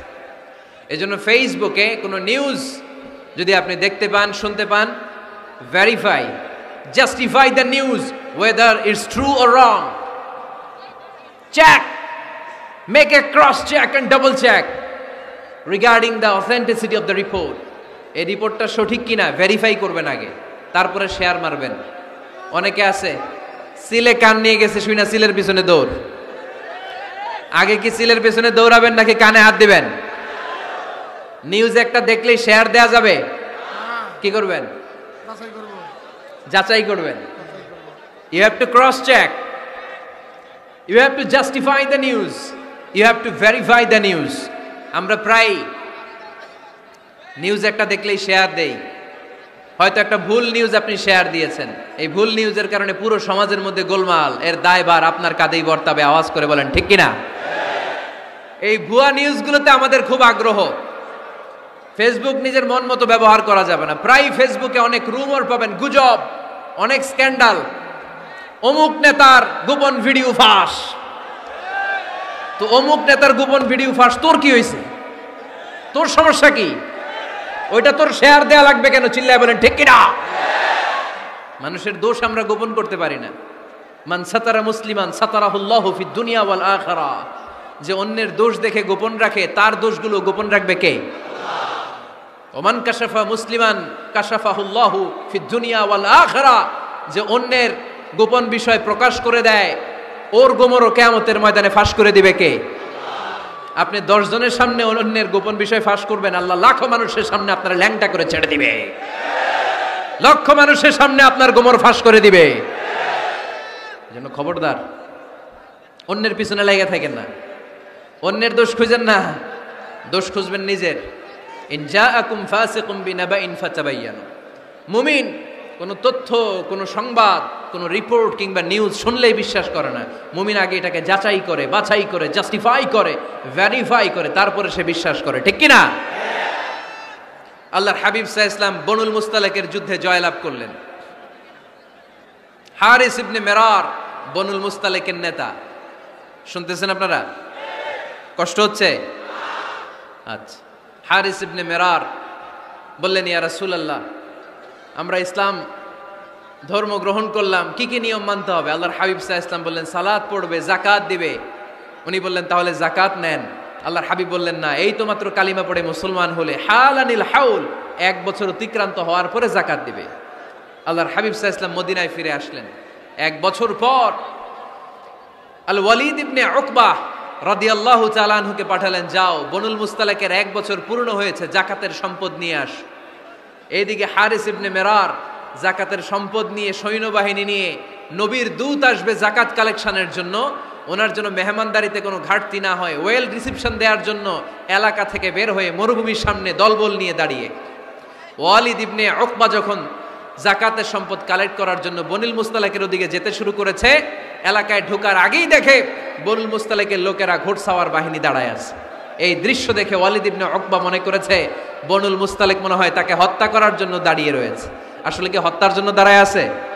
কি জন্য দাঁড়ায় আছে? ওয়েলকামিং রিসিপশন দেওয়ার জন্য। উনি ভয় পেয়ে অ্যাবাউট টার্ন, তথ্য যাচাই না করে মনে করছে আমারে মারবে, ধরবে, about turn, return back to Medina. মদিনায় চলে গেলেন, যে বলে, ইয়া রাসূলুল্লাহ, বনুল মুস্তালিক যাকাত দেওয়া তো দূরের কথা, এগুলো তো সব কাফের হয়ে গেছে। ইয়া রাসূলুল্লাহ, ওরা তো মনে হয় কাফের হয়ে গিয়েছে, যাকাত প্রদান করা তো দূরের কথা, মারার জন্য সৈন্যবাহিনী নিয়ে অ্যাটাক করেছে। বিশ্বনবী রেগে গেলেন। খালিদ বিন ওয়ালিদের নেতৃত্বে 1000 সৈন্যবাহিনী পাঠিয়ে বললেন, যাও বনুল মুস্তালিক অ্যাটাক করো, বনুল মুস্তালিকে অভিযান চালাও। আল্লাহ বললেন, নবী অভিযান পরে চালান। ইন জাআকুম ফাসিকুম বিনাবাইন ফাতাবায়ানু। সুবহানাল্লাহ পড়েন। নবী হে, অভিযান পরে চালান। তথ্য যে নিয়ে আসছে ওয়ালিদ, এটা সত্য কিনা আগে যাচাই করেন। সে যে তথ্য আপনাকে সরবরাহ করেছে, এই তথ্য সঠিক নয়, সে ভুয়া তথ্য দিয়েছে, সে ভুল বুঝেছে, এখানে মিস আন্ডারস্ট্যান্ডিং হয়েছে। আপনি 1000 সৈন্যবাহিনী পাঠাবেন না। আপনার 1000 সৈন্যবাহিনী যে যদি বনুল মুস্তালিককে অ্যাটাক করে, তাহলে এই অ্যাটাকে কোনো ক্ষয়ক্ষতি হলে সবটার দায়ভার আপনার কাঁধেই বর্তাবে। চিল্লায় বলেন ঠিক কিনা? আমার নবীকে শিখানোর মাধ্যমে আল্লাহ তাআলা আমাদেরকে শিখা যাবে না। আগে যাচাই বাছাই করার দরকার আছে না নাই? আছে। আপনার বন্ধু এসে বললো, আরে দোস্ত তুমি এইখানে, ভাবিরে তো দেখলাম বাজারে আরেক লোকের সাথে ঘুরতেছে। আপনি রেগে মেগে আগুন, অফিস থেকে বাসায় যায় বউরে কিল, আইজো মায়ের কাইলো মায়ের, এরকম হতে পারে না? আপনার বন্ধু হয়তো আপনার ওয়াইফের মতো আরেকজন মহিলাকে দেখেছে, এটা হতে পারে কি পারে না? আপনার ওয়াইফকে জিজ্ঞেস করেন নাই, ক্রস চেক করেন নাই, না করেই আপনি ঝগড়া মারামারি শুরু করে দিয়েছেন। এই ছোট্ট ঝগড়া থেকে বিচ্ছেদের দিকে, ডিভোর্সের দিকেও যেতে পারে, এরকম আছে না নাই? এরকম অনেক বুড়ি বুড়ি কেস আমাদের কাছে আছে। নিউজ যাচাই না করে, গুজব আর রুমর যাচাই না করে সিদ্ধান্ত নিয়েছে, পরে মাথার মধ্যে চাপড়ায়, নিজের কপালে নিজে চাপড়ায়, এরকম আছে না নাই? তাহলে আল্লাহ তাআলার দেয়া 3 নাম্বার গাইডলাইন হচ্ছে, কোনো তথ্য শুনেই বিশ্বাস করা যাবে না, আগে যাচাই করতে হবে। আওয়াজ করে বলেন, আগে কি করতে হবে? যাচাই করতে হবে। যাচাই বাছাই ছাড়া আজ থেকে ফেসবুকে আমরা আর কোনো নিউজ শেয়ার দিব? দিবেন? মনে থাকবে? আরে এগুলাই তো জরুরি ওয়াজ। কবরের ওয়াজ তো অনেক শুনছি, জান্নাত জাহান্নামের ভয় আর জান্নাতের নাজ নেয়ামত তো অনেক শুনেছি। সমাজটারে শান্তিপূর্ণ, ভারসাম্যপূর্ণ করার দরকার আছে না নাই? খবর শুনে আমরা বিশ্বাস করি, যাচাই না করে আমরা বলে বেড়াই না।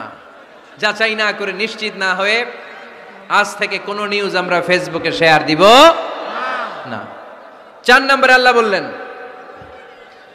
4 নম্বর গাইডলাইন আল্লাহ দিলেন, ইয়া আইয়ুহাল্লাযীনা আমানু লা ইয়াসখার কওমুম মিন কওম। খবরদার আমার বিশ্বাসী বান্দারা, আমার ইমানদার বান্দারা, কেউ কোনোদিন কাউরে ঠাট্টা বিদ্রুপ করে না।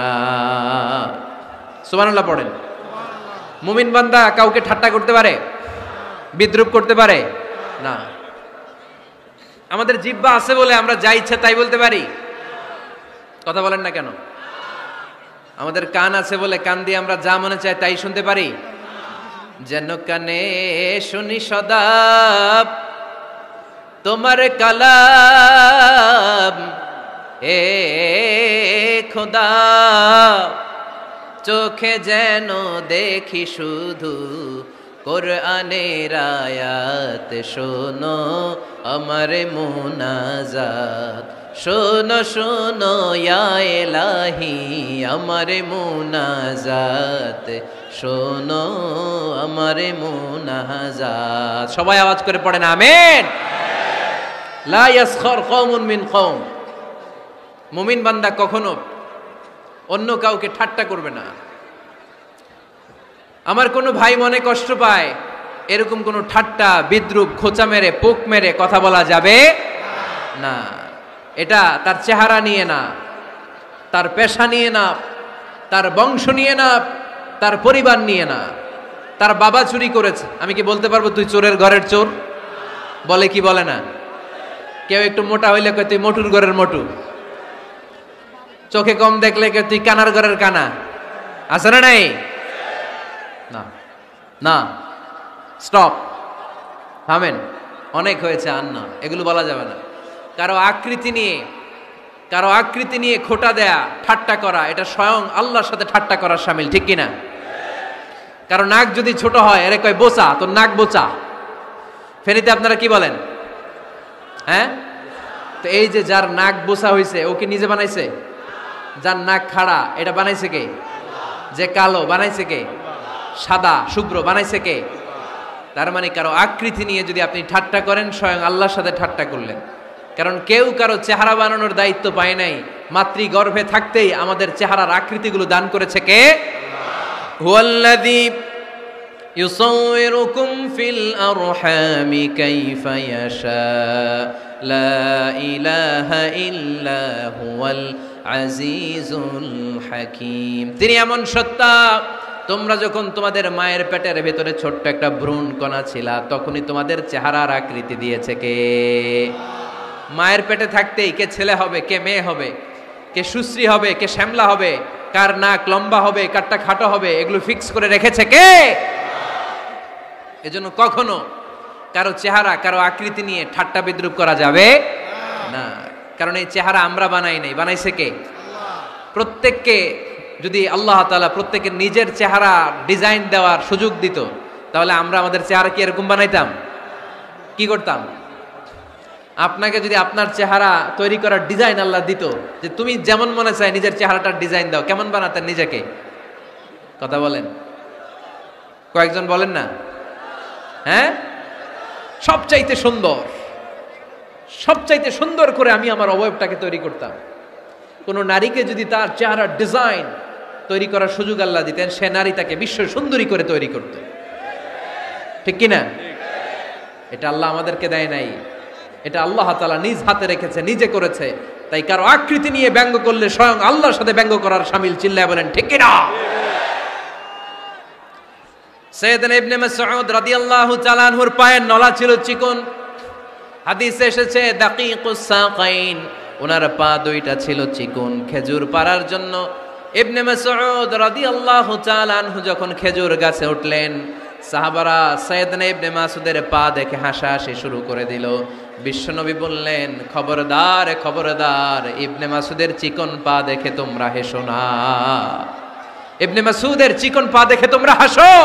কিয়ামতের ময়দানে ইবনে মাসউদের এই চিকন পা গুলো যদি মিজানের পাল্লায় রেখে দেওয়া হয়, এই পা দুইটার ওজন উহুদ পাহাড়ের চেয়ে ওজনওয়ালা হয়ে যাবে। এজন্য খবরদার, জিহ্বা আছে বলে যে কোনো কমেন্ট করবেন না। এই আবার কি হইছে দেখি, আওয়াজ কেন? হ্যাঁ, আর কি দেখবেন? এখনই তো বিদায় নেব আমি, চুপ করেন না, এবার থামেন। জিহ্বা আছে বলেই, জিহ্বা আছে বলেই যে কোনো ধরনের মন্তব্য করা যাবে না। আল্লাহর হাবিব সাল্লাল্লাহু আলাইহি ওয়াসাল্লাম বলেছেন, মাইয়াদমান লি মা বাইনা লিহিয়াইহি ওয়া মা বাইনা রিজলাইহি আদমান লাহুল জান্নাহ। ও আমার উম্মতেরা, তোমাদের মধ্য থেকে কেউ যদি আমাকে দুইটা অঙ্গের গ্যারান্টি দেয়, কয়টা অঙ্গের? সবাই বলতে হবে কয়টা? আমার কোন উম্মত যদি আমাকে দুইটা অঙ্গের গ্যারান্টি দেয় যে তারা এই দুই অঙ্গের পাপ করবে না, আমি তাদেরকে জান্নাতের গ্যারান্টি দেই। এক নম্বরে মা বাইনা লিহিয়াইহি, দুই চোয়ালের মাঝখানে যা থাকে মানে জিহ্বা। আমার কোন উম্মত যদি আমারে গ্যারান্টি দেয় জিহ্বা দিয়ে কোনো মিথ্যা বলবে না, কাউরে বাজে কথা বলবে না, ঠাট্টা বিদ্রূপ করবে না, জিহ্বা দিয়ে যে এই পাপ কাজগুলো হয় এগুলো করবে না, আর দুই রানের মাঝখানে যে অংশ আছে লজ্জাস্থান, এই দুইটা অঙ্গের গ্যারান্টি যদি আমার কোন উম্মত আমারে দেয়, আমি আমার ওই উম্মতকে জান্নাতের গ্যারান্টি দিয়ে দেব। খবরদার ফেনীবাসী, খবরদার। মন চাইলেই যা মনে চাই মুখ দিয়ে বলা যাবে। আমার রাসূল সাল্লাল্লাহু আলাইহি ওয়াসাল্লামের 11 জন স্ত্রী, এর মধ্যে একজন স্ত্রী ছিলেন একটু স্থূল আকৃতির, মানে মোটা। কি ছিলেন জানেন? ওই স্ত্রীর নাম কি? সফিয়া। কি নাম? সফিয়া বিনতে হুয়াই ইবনে আখতাব। উনি আল্লাহর হাবিব সাল্লাল্লাহু আলাইহি ওয়াসাল্লামের সব স্ত্রীদের মধ্য থেকে একটু স্থূলকার ছিলেন, একটু ফেটি ছিলেন, মোটা ছিলেন। আম্মা জান আয়েশা একবার ওনার প্রতি রেগে আল্লাহ রাসূল সাল্লাল্লাহু আলাইহি ওয়াসাল্লামের কাছে বিচার দিলেন যে আপনার মুটি বউ, মুটকি বউ। আল্লাহর হাবিব সাল্লাল্লাহু আলাইহি ওয়াসাল্লাম এই কথা শুনে রেগে গেলেন। আয়েশা, এটা তুমি কি বললা? তুমি সফিয়ারে মুটি বলে গালি দিলা। লাকাদ কুলতিলা কালিমাতান লাউ মুসিজাতহু লা মাসহাজাতিল বাহর। আয়েশা, তুমি এমন একটা কথা সফিয়ার শানে বলেছো, এই কথাটাকে যদি সাগরের মধ্যে ঢেলে দেওয়া হয়, এই কথাটার তিক্ততা আর পঙ্কিলতা পুরো সাগরের নীল পানিকে মুহূর্তে কালো করে দিবে। এজন্য খবরদার, জিহ্বা সামলান। সাহাবারা রাদিয়াল্লাহু তাআলা আনহু আজমাইন, ওনারা জিহ্বা ধরে মাঝে মাঝে জিহ্বার মধ্যে বাড়ি দিতেন আর কাঁদতেন আর বলতেন, জিহ্বা, তোর কারণে কিয়ামতের দিন আমরা আল্লাহর কাছে ধরা খেয়ে যাব। মুমিন চাইলেই এই মুখ দিয়ে যা মনে চায় বলতে পারে। তাহলে 4 নাম্বার গাইডলাইন হচ্ছে, লা ইয়াসখার কওমুন মিন কওম, কোন বিশ্বাসী বান্দা কখনো অন্য বিশ্বাসী বান্দাকে ঠাট্টা বিদ্রূপ করতে পারবে। 5 নম্বরে আল্লাহ বললেন, ওয়ালা তালমিজু আনফুসাকুম, খবরদার অন্যের দোষ খুঁজবা না।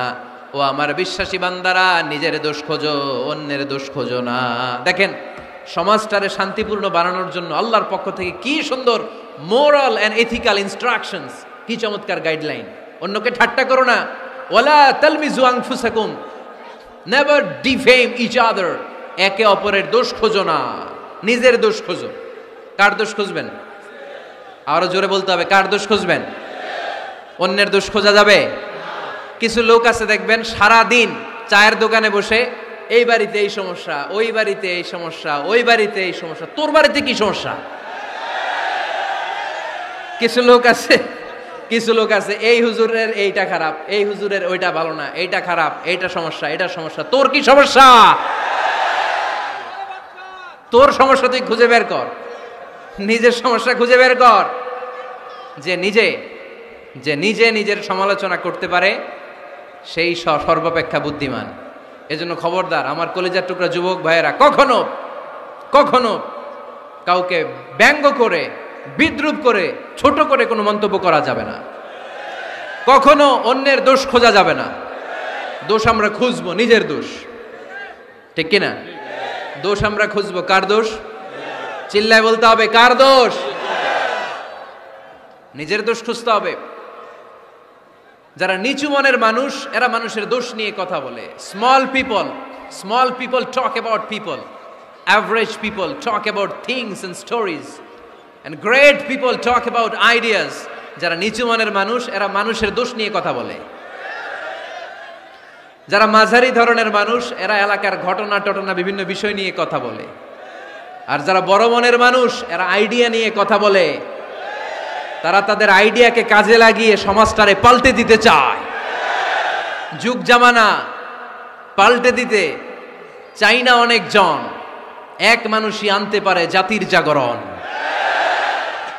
এক মানুষই বিপদকালে বাঁচায় কাফেলায়, ক্ষুদ্র ডিঙ্গি বাঁচায় জাহাজ অসীম দরিয়ায়।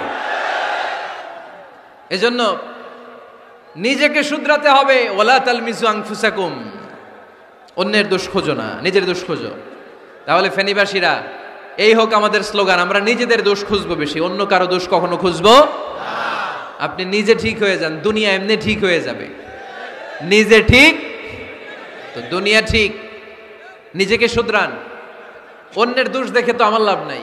ও কি করছে এটা ও জবাব দিবে, আমি কি করেছি আল্লাহর সুপ্রিম কোর্টের কাঠগড়ায় সেদিন আমাকে জবাব দিতে হবে। চিল্লায় বলো ঠিক কিনা? এজন্য অন্যের দোষ যেন আমরা না খুঁজি, নিজেকে যেন পরিবর্তন করি।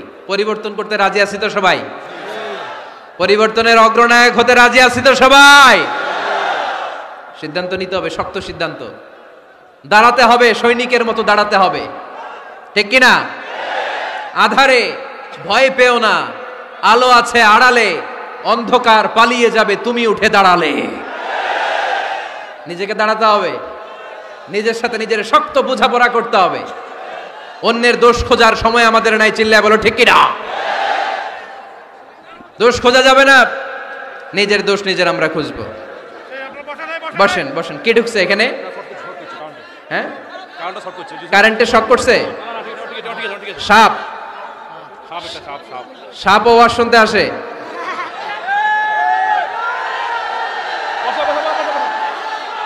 মাশাআল্লাহ। এইখানে শ্রোতা হিসেবে আছে বীর মুজাহিদ, মেরে ফেলছে এটারে। ঠিক আছে ঠিক আছে ঠিক আছে, বসেন।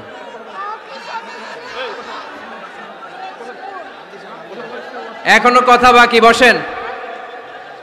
একটা আওয়াজ হবে না, একটা আওয়াজ হবে না। আবার আওয়াজ হয় এখানে। তাহলে ফেনীর ভাইয়েরা, অন্যের দোষ খুঁজবে না, নিজের দোষ খোঁজা যাবে? যাবে যাবে? ক্লান্ত হয়ে গেছেন? কষ্ট হচ্ছে? তারপরে 7 নম্বরে আল্লাহ বললেন, ওয়ালা তানাবাজু বিল আলকাব, ওয়ালা তানাবাজু বিল আলকাব। এই ছেলেরা, আমি এখনই উঠে যাব, বিদায় নিচ্ছি, বসো। বসেন ভাই, বসেন। এগুলো অনেক জরুরি কথা, মনোযোগ দিয়ে শুনেন। ওয়ালা তানাবাজু বিল আলকাব, মানুষকে মন্দ নামে ডেকো না। অনেকের নাম চেঞ্জ করে ডাকি, আছে না নাই? না, আমার কলিজার টুকরা ফেনীর ভাইয়েরা, আজ থেকে কখনো কারোর নাম চেঞ্জ করে আমরা ডাকবো না। যে নামে তাকে ডাকলে সে খুশি, আমরা ওই নামে ডাকবো, পারবো তো? কারণ প্রত্যেকের নামটা প্রত্যেকের কাছে বড্ড দামি, প্রত্যেকের নামটা প্রত্যেকের কাছে বড্ড প্রিয়। আপনার নাম কি? লিটন ভাই, মাহবুল হক লিটন ভাই। আপনার কাছে মনে হইতে পারে, আরে লিটন একটা নাম হইলো, এ তো কত আছে আমাদের এলাকায়। না, এলাকায় অনেক আছে ঠিক, কিন্তু লিটন ভাইয়ের কাছে লিটন নামটা খুব আদরের, যত্নের, ঠিক কিনা? আমার নাম কি? আমার নাম মিজান। আরে মিজান একটা নাম হইলো নাকি? কত নাম আছে মিজান, এলাকার সিপাই পয়রাস। এটা ঠিক, অনেক নাম আছে মিজান নামে, কিন্তু যেহেতু এটা আমার নাম, আমার কাছে এই নামটা বড় দরদের, বড় যত্নের, বড় আদরের, কারণ এই নামটা আমার পরিচয় বহন করে। ভাইয়ের নাম কি? স্বপন। স্বপন ভাই এলাকায় অনেক আছে না? তো সিম্পল একটা নাম, কিন্তু না, স্বপন মিয়াজি ভাইয়ের কাছে এটা সিম্পল না, এই নামটা ওনার কাছে বড় যত্নের। মানুষ তার নাম খুব পছন্দ করে, নিজের নামের, কারণ দেখবেন কাগজ আর কলম পাইলে সবাই নিজের নাম লেখে, খালি নিজের নামের সিগনেচার দেয়, আছে না নাই? এরপরে দেখবেন যে কক্সবাজারে গেলে সাগরের তীরে বালু পাইলেই বালুর মধ্যে নিজের নাম লেখে, আবার ওই নামের পাশ দিয়ে লাভও আঁকে, আছে না নাই? আমি অনেক দেখেছি, সাগর পারে গেলেই মানুষের মন উথাল পাতাল করে, তো সাগরের বালিতে নিজের নামটা বড় করে লেখে, চারদিক দিয়ে লাভ, মানে এই নামটারে আমি লাভ করি। এটা প্রমাণ করে প্রত্যেকে নিজের নামটারে বড্ড বেশি ভালোবাসে, ঠিক কিনা? এজন্য ফেনীর সোনার টুকরারা, খবরদার বন্ধুরা, নিজেরা যেন একে অপরকে এমন নামে না ডাকি যে নাম শুনলে সে কষ্ট পায়। আজ থেকে কোনো বাজে নামে কাউরে ডাকা যাবে? আব্বা আম্মা আদর করে কত সুন্দর নাম রেখেছে, আবু বাকার, ওরে সবাই ডাকে বকইরা, কপাল পোড়া। আব্বা আম্মা নাম রেখেছে আবু ওয়াক্কাস, ওরে ডাকে আকাইচা, কত সুন্দর নাম, আমার আল্লাহর নামের সাথে মিলিয়ে আব্দুল কুদ্দুস নাম রেখেছে, ওরে ডাকে কুদ্দুচ্চা, আছে না নাই? কবিরা গুনাহ করেছেন আপনি, কবিরা গুনাহ। It's not a simple deal, এটা সাধারণ কোনো ব্যাপার না, এগুলো সবগুলা কবিরা গুনাহ। কোনোদিন কাউকে ঠাট্টা বিদ্রুপ করে কিছু বলবো না, কখনো অন্যের দোষ খুঁজবো না, কারো নাম বিকৃত করে কোনোদিন কারো মনে কষ্ট দিব না, ঠিক কি না? এরপরে 8 নম্বরে আল্লাহ বললেন, ইয়া আইয়ুহাল্লাযীনা আমানু ইজতানিবু কাসীরাম মিনায-যন্নি ইন্না বা'দায-যন্নি ইসম। অবিশ্বাসীরা খবরদার, অনুমান আন্দাজ নির্ভর কোনো কথা বলবে না, যেটা বলবে নিশ্চিত হয়ে বলবে। কার কথা? অনুমান নির্ভর কোনো কথা, আন্দাজ নির্ভর কোনো কথা কোনো মুমিন বলতে পারে? আমার কথা বোঝা যায়? হ্যাঁ ফেনীবাসী, কথা বোঝা যায়? ফেনী না হেনি? হ্যাঁ, আর বাড়ি হেনি, আইসাই রেনি। আপনারা কি ডাকেন, ফেনী না হেনি? ফেনী। মাশাআল্লাহ মাশাআল্লাহ, খুব সচেতন ফেনীবাসী। দেখছেন আপনাদের জেলা নিয়ে কিছু বললে খারাপ লাগে না? লাগে। তো নোয়াখালী করে গালি দিয়েন না, চিটাঙ্গারে গালি দিয়েন না, কুমিল্লাবাসীদেরকে গালি দিয়েন না।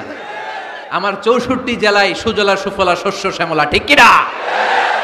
64 জেলা নিয়ে আমার এই বাংলাদেশ, প্রত্যেক জেলায় আমাদের সৌন্দর্য আছে না নাই? এক এক জেলার ভাষার সাথে আরেক জেলার ভাষার কোনো মিল। সিলেটে ছিল আমার গতকাল মাহফিল, তা আমি জিজ্ঞেস করছি, ভাই সাহেব খিতা খররা, আপনারা বালা আসুননি?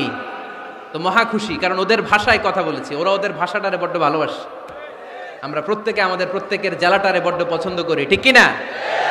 এই যে তানিবু কাসীরাম মিনায-যন, আন্দাজ অনুমান নির্ভর কথা মুমিন কখনো বলতে পারে? এজন্য আল্লাহর হাবিব বললেন, ইয়াকুম ওয়ায-যন ফাইন্নায-যন্না কাযাবুল হাদিস। খবরদার, তোমাদের উচিত আন্দাজ অনুমান নির্ভর কথা থেকে বেঁচে থাকা, কেননা অনুমান করে কথা বললে পাপ হয়। অনুমান করে কথা বললে কি হয়? আজকে থেকে আমার ফেনীর সোনার টুকরারা, অনুমান করে আন্দাজে কোনো কথা বলবো আমরা? বলবো না। ধারণা করে কিছু বলবো না, আর ধারণা করলেও ভালো ধারণা করব। কি ধারণা? রাস্তা দুইটা, একটা পজিটিভ আর একটা নেগেটিভ। মুমিন পজিটিভ ধারণা করে, মুমিন কখনো নেগেটিভ ধারণা করে না। তাহলে কোন দিকে যাব, পজিটিভ না নেগেটিভ? আওয়াজ করে, পজিটিভ না নেগেটিভ? যারা মুনাফিক, এরা ইয়াত্তাবিউনা ইল্লা যন ওয়া ইন্না যন্না লা ইউগনি মিনাল হাক্কি শাইআ। যারা মুনাফিক, এরা আন্দাজ অনুমান নির্ভর মানুষের ব্যাপারে কথা বলে, আর আন্দাজ অনুমান কখনো সত্যের বিকল্প হতে পারে না। আন্দাজ অনুমান কখনো সত্যের বিকল্প হতে পারে? এজন্য দৃষ্টিভঙ্গি বদলান, জীবনকে বদলায় দিবে কে? আমরা কখনো কোনো নেগেটিভ কথা বলবো না, অলওয়েজ পজিটিভ। অলওয়েজ কি? এই যে আমার হাতে কি দেখা যায়? পানির বোতল, তাই না? এখানে অর্ধেক পানি ভরাস। কাউকে যদি প্রশ্ন করি ভাই কি দেখতে পাচ্ছেন, একদল বলবে এখানে অর্ধেক বোতল খালি দেখা যায়। উত্তরটা সঠিক, আসলে বোতলের অর্ধেক খালি। আবার এদিকে আরেকজনকে বললাম ভাই এখানে কি দেখা যায়, বলবে হুজুর বোতলের অর্ধেক পানি ভরা। এটাও সঠিক উত্তর। প্রথমটা ছিল নেগেটিভ উত্তর, দ্বিতীয়টা পজিটিভ উত্তর, ঠিক কিনা? যারা সবসময় নেগেটিভ চিন্তা করে এরা খালি জায়গাটা দেখছে যে পানি নাই, আর যারা সবসময় পজিটিভ চিন্তা করে এরা পানি যে ভর্তি অর্ধেক ওইটা দেখছে। আমরা নেগেটিভের দিকে যাব না, মুসলমান থাকবে সব সময় always positive, come back positive, not go back negative. চিল্লায় বলতে হবে ঠিক কিনা? কখনো আন্দাজ অনুমান নির্ভর আমরা কিছু বলবো না। 9 নাম্বার, একেবারে শেষের দিকে চলে আসছে। 9 নাম্বার আল্লাহ বললেন খবরদার, ওয়ালা তাজাসসু, গোয়েন্দাগিরি করো না। গোয়েন্দাগিরি করা হারাম। গভর্নমেন্ট যে গোয়েন্দা বিভাগ রেখেছে এটা না, এটা দেশের আইন শৃঙ্খলা বজায় রাখার জন্য এটা জরুরি। আল্লাহর হাবিব সাল্লাল্লাহু আলাইহি ওয়াসাল্লামেরও নিজস্ব গোয়েন্দা ছিল, কিন্তু আমরা যে নিজেরা গোয়েন্দাগিরি করি এটারে হারাম ঘোষণা করেছে কে? অনেকে আছে দেখবেন জানলা একটা খোলা থাকলে উকি মারে। আলহামদুলিল্লাহ ফেনীতে এগুলা নাই।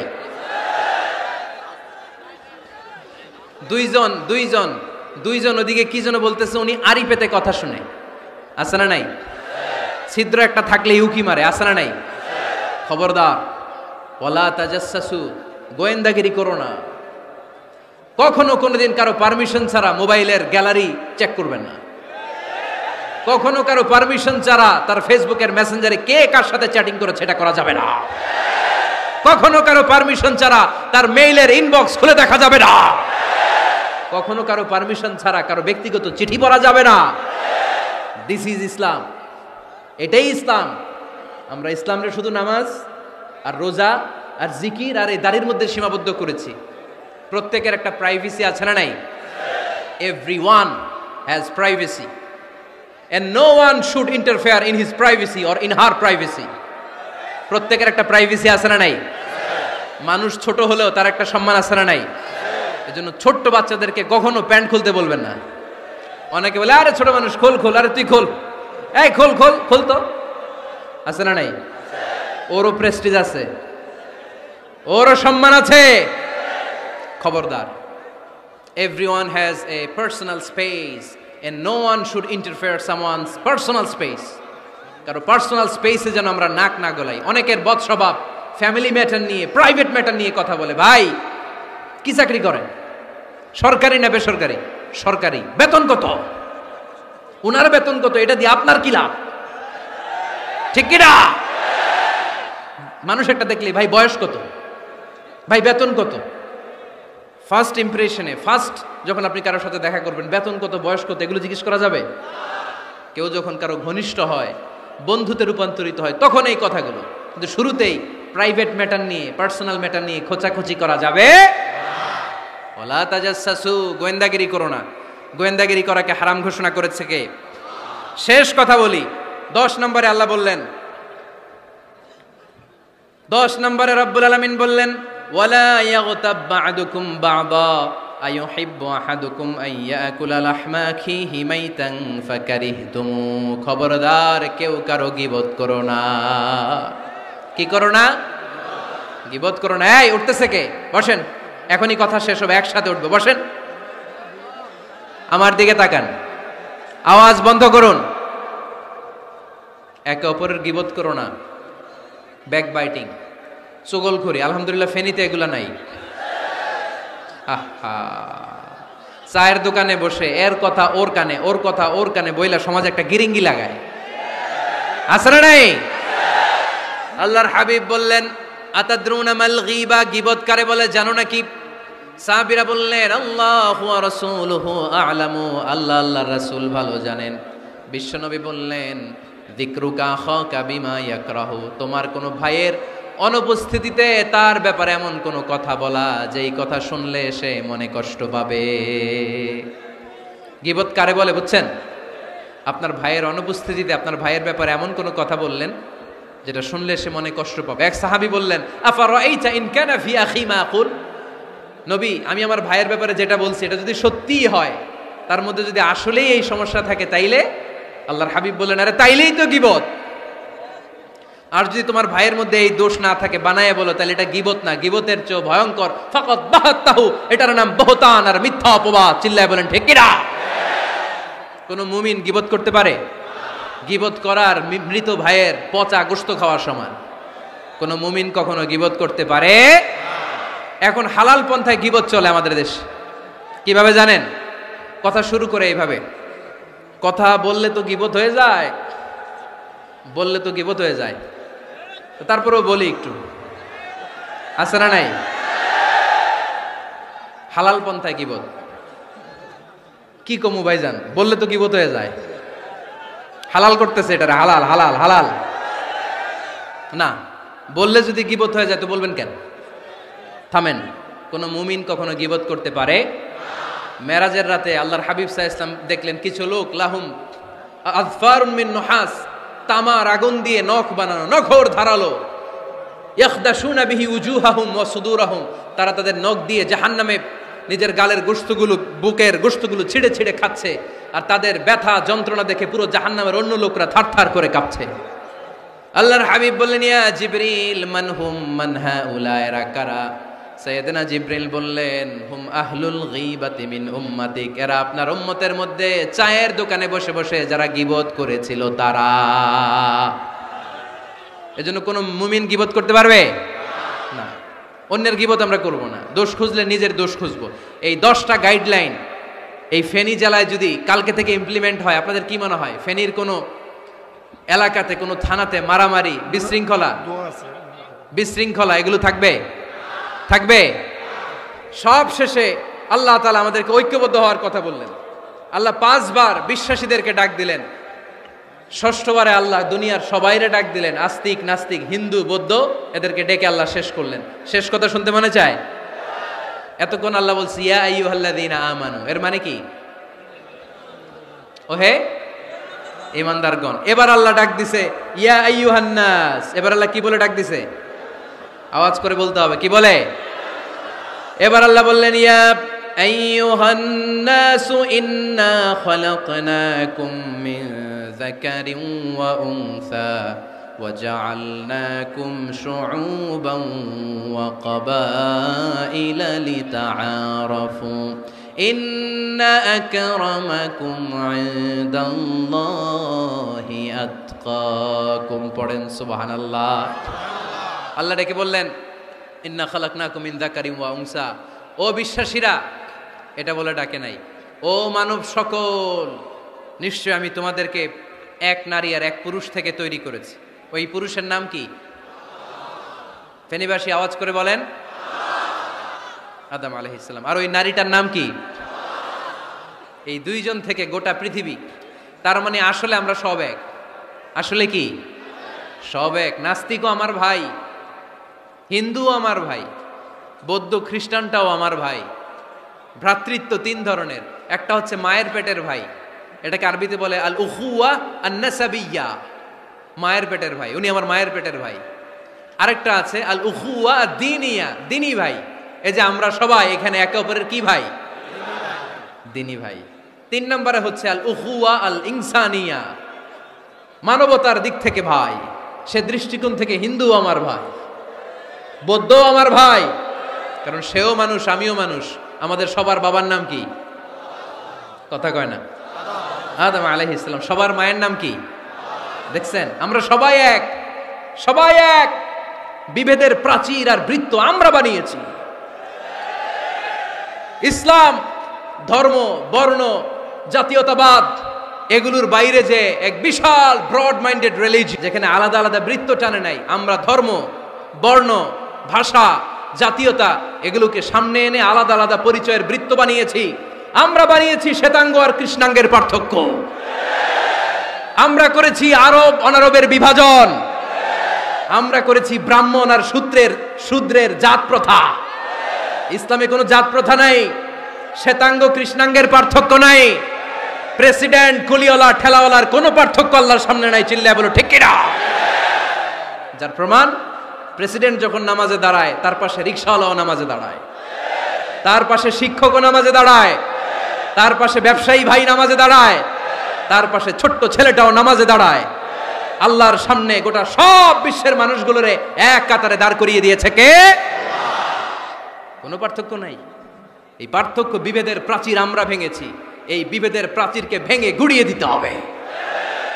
আমরা মানুষকে মানুষ হিসেবে কনসিডার করি না, দেখলেই বলি কোন দল করেন, দেখলেই বলি কোন পীরের মুরিদ, দেখলেই বলি কোন দল করেন। না না, সবার আগে পরিচয় হচ্ছে আমরা সবাই মানুষ। বাবার নাম আদম, মায়ের নাম হাওয়া। আর আমাদের মধ্যে সবচেয়ে বড় পরিচয় হচ্ছে আমরা মুসলিম। এখানে আমি মুসলিম ছাড়া আর কাউকে দেখতে পাচ্ছি না, সব মুসলিম। আমার কাছে পীরের মুরিদ নাই, তাবলিগের ভাই নাই, জামাত ইসলাম নাই, শাসনতন্ত্র নাই, ঐক্যজোট নাই, বিএনপি নাই, আওয়ামী লীগ নাই, কিচ্ছু নাই। আমি বুঝি মুসলমান। আমরা একে অপরের মুসলমান বলে কনসিডার করতে চাই না তো, খালি পিস পিস করি, টুকরা টুকরা করে দেশটারে শেষ করে দিলাম। আমাদের প্রভু কয়জন? নবী কয়জন? কোরআন কয়টা? কিন্তু আমাদের মধ্যে বিভাজন। আমরা কি বিভাজন চাই নাকি ঐক্য চাই? আমাদের প্রভু এক, এক নবীর উম্মত, জীবন বিধানে কই শিবানী কোরআন। তবে কেন এক নও হে মুসলমান, এক হও করিয়া আহ্বান। পড়েন আমিন। বাইতুল্লাহ এক, মদিনা শরীফ এক, উহুদ পাহাড় এক, বদরের মাঠ এক। ঠিক কি না? একটা তো জীবন আর মরণ যে একটাই, একের সাথে মিলে মিশে একটাই প্রাণ। তবে কেন এক নও হে মুসলমান, এক হও করিয়া আহ্বান। পড়েন আমিন। বিভেদের প্রাচীর আর দেয়ালকে ভেঙে দেওয়ার জন্য এই যুবক ছেলেগুলাই যথেষ্ট। ঠিক কি না? আমার বাংলাদেশকে মাদক মুক্ত করার জন্য, ইফটিজিং মুক্ত করার জন্য, সুদ মুক্ত করার জন্য, যৌতুক মুক্ত করার জন্য আমার ফেনীর কলিজার টুকরা যুবকেরাই যথেষ্ট।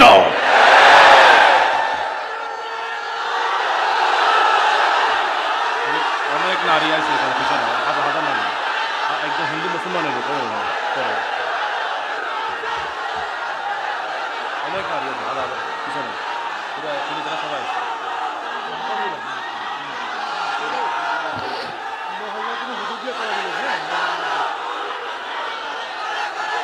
মাশাআল্লাহ মাশাআল্লাহ মাশাআল্লাহ।